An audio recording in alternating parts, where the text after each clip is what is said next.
Hello, magandang araw po sa inyong lahat. Andito naman po ako, magluluto tayo ng paksiw. Ngayong araw na to is Biyernes. Today is Holy Friday. So ngayon, bawal muna ng karne, mag-isda muna tayo. Ito po ay paksiw na isda. Pagkain Pinoy lang to, 'di ba? Sa mayaman man mahirap kumakain ito. Ito po yung mga sangkap natin, yung bawang, labuyo, asin, sibuyas at saka luya. Ito pa naman po yung yung asiti, panghuli na po siya. Saka ito naman po ang pamabalot natin, dahon mangga. Pampatanggal lang lansa po. Ngayon po ay ihalo-halo muna natin po. Ngayon, haluin na natin yung mga sangkap. Pinaghalo ko na po siya. At ngayon po ay ibabalot na natin dito sa dahon ng mangga. Ito siya, oh.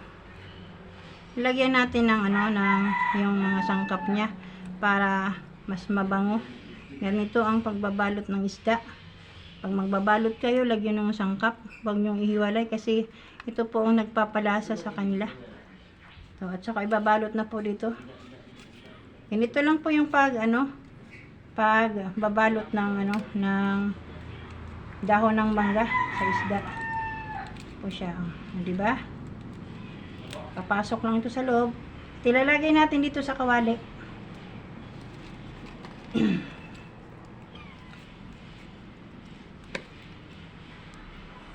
Huwag kalimutan natin ilagay yung mga sangkap niya para yung niya, yung lasa niya andyan. Yung bawang, labuyo, yung luya. Ito po, di ba? Ganito ang pagbabalot ng dahon ng mangga. Sisilid natin. Oh. 'Di ba, mga Mars? Ito.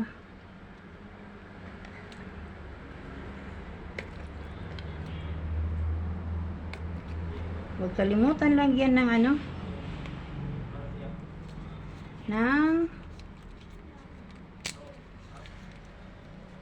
lamas.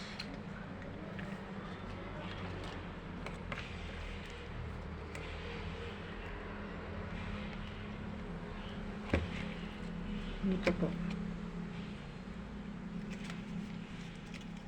Ay, nahulog siya. O, diba? Ang ganda niya. Nakabalot siya.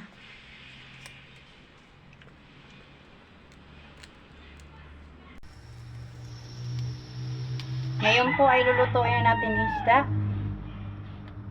Hintayin na lang natin after 10 minutes. Maluluto na po ito. Yung paksiw na isda.